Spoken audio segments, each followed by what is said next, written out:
Here we are with John Daversa. Just put out an album called Kaleidoscope Eyes of Beatles covers. It's a live big band album. And where did you record this album? We recorded down in Alva's showroom in San Pedro. They have a ballet studio that's basically a black box, and we were able to have a big orchestra in there along with the live audience, and it was just a perfect situation. And how long has it been since you've moved to Florida? Because I know you used to live out here. I came to see it with Shogun Warrior and the big band. Yeah, it's been 3 years. I can't believe it's gone that fast. But moved out there 3 years ago to be the head of the jazz department over at the Frost School of Music, University of Miami. Yeah, 3 years, that definitely went by.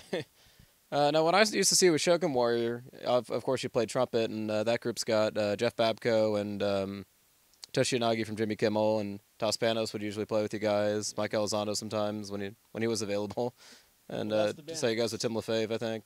So that's a few different guys. Some guest stars. And yeah, so with that, you had the special trumpet you would play, but it was more, I want to call it futuristic style. What could you tell us about that instrument?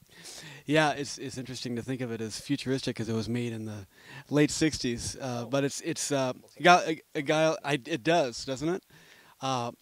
A gentleman named Niall Steiner invented it, and it's a MIDI controller, electric valve instrument, EVI or EWI for the woodwind players, and it's you can play any synthesizer sound. It's just MIDI out, and you control it a little bit like a trumpet, but you can create all these different colors and sonic textures.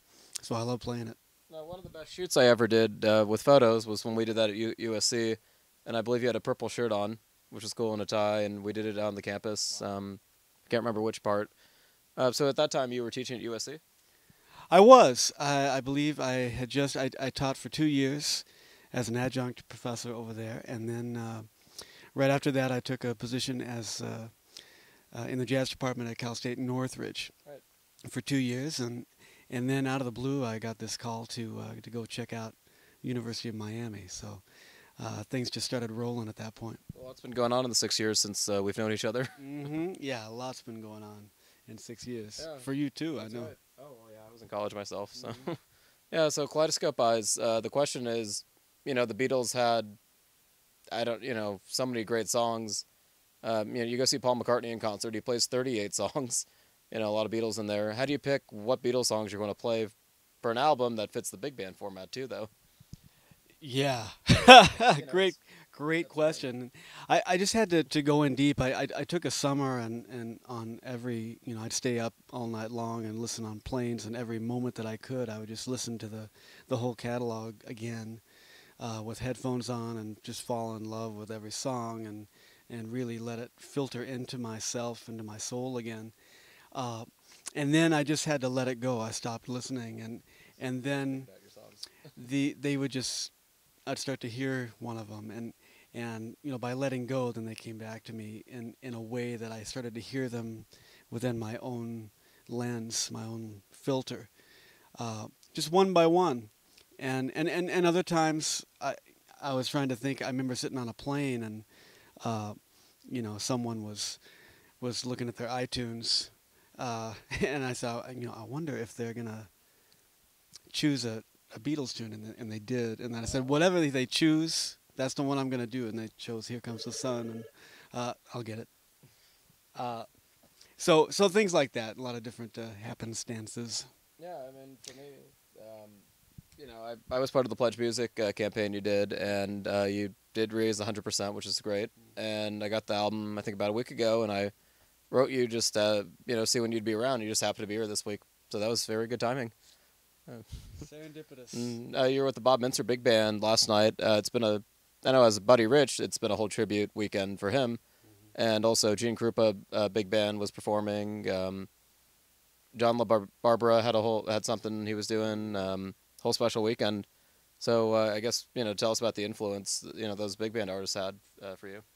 Oh, well, one of the first ones for me was Stan Kenton. And my father's a trumpet player as well, and he played on Stan Kenton's band, and so I always heard that name, and there are a couple albums, in the house that I always saw, and eventually I checked him out, and there's one that's called D. Barton, what's it called? Stan Kenton plays the jazz compositions of D. Barton. And I heard that record, and it just really inspired me because it was so innovative and provocative and big and loud and soft and intimate and all of those things and creative and imaginative. Uh, so that gave me uh, the spark to want to do something like that. And honestly, as a trumpet player, when you come up in school, you play in a lot of big bands, and there's a lot of music that I always loved playing, but I knew there could be something more.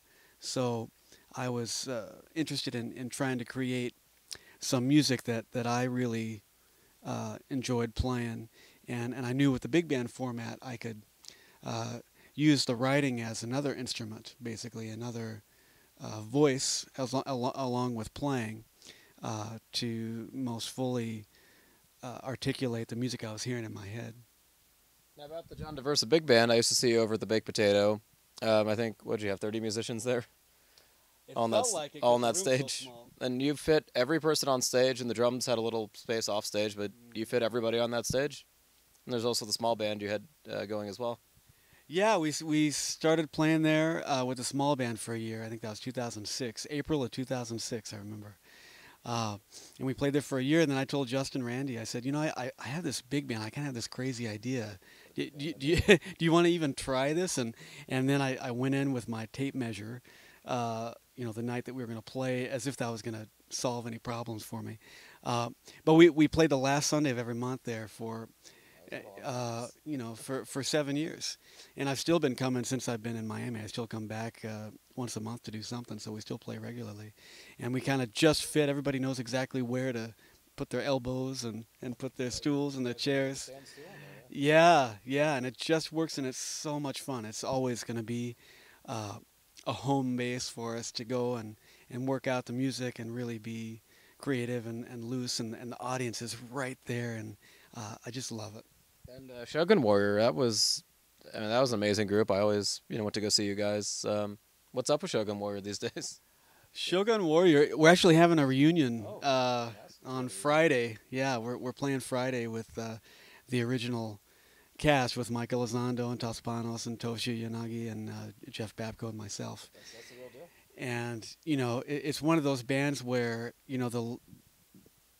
the less we rehearse, the better we sound, because it's so spontaneous, and it's a bunch of, we've all known each other since we were in high school or shortly after.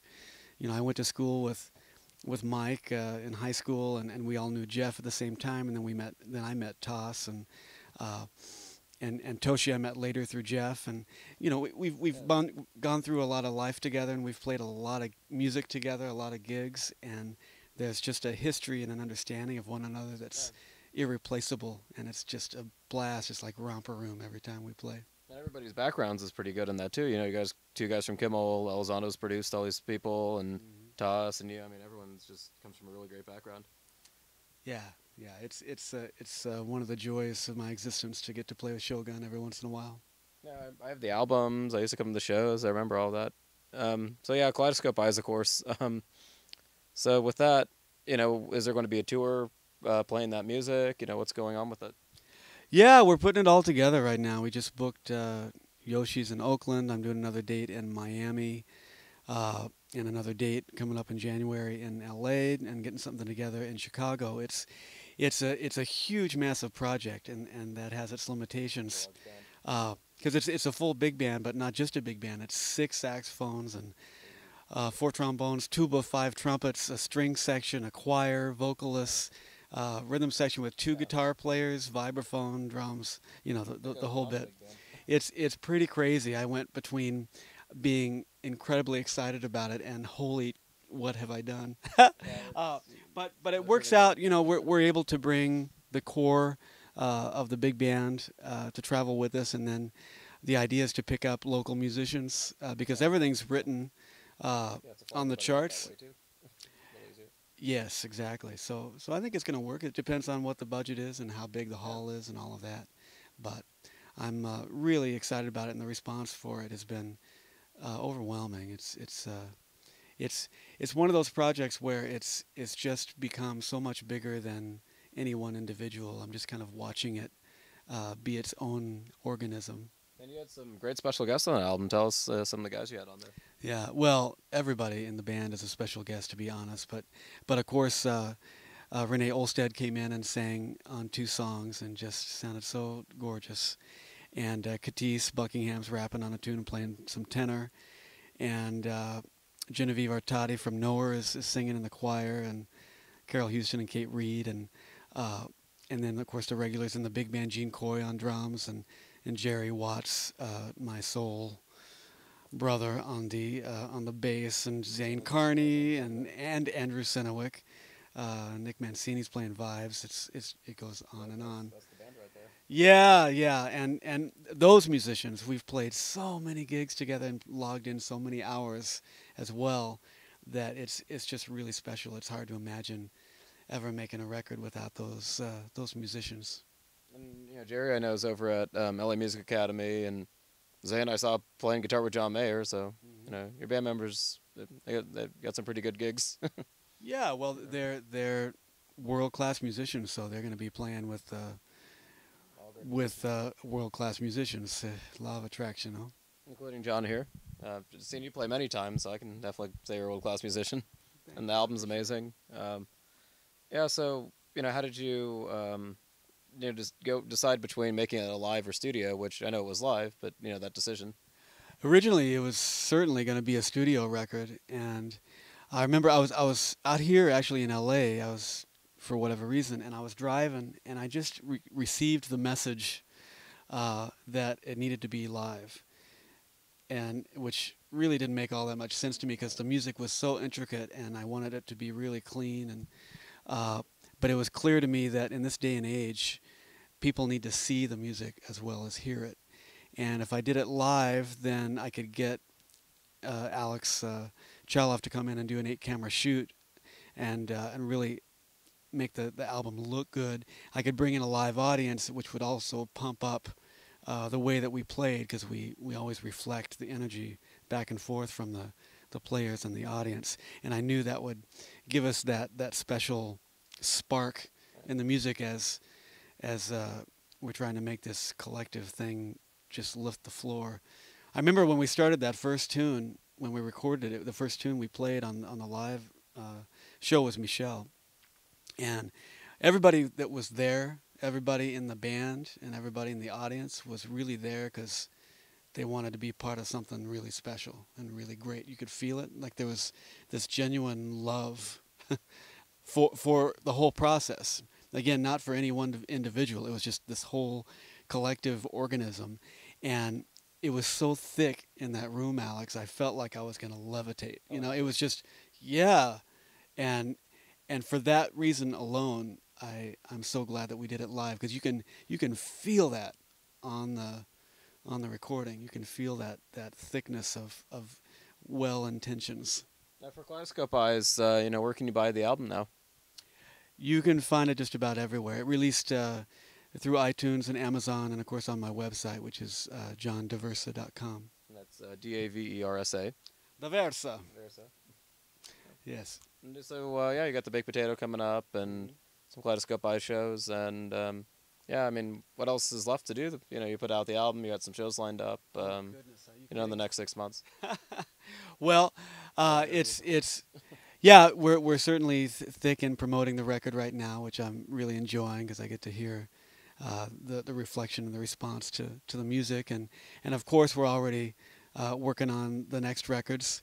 No, I think that's going to be that's done. That one's done, and now we'll probably a couple new projects, one with a small band, of course, and another one with the big band are in the works, and before I know it, I'll be knee deep in my duties at the Frost School of Music in end of August, and touring around at the same time and taking care of my family and raising my 5-year-old daughter, balancing out life like we all do. Yeah, you have a lot going on.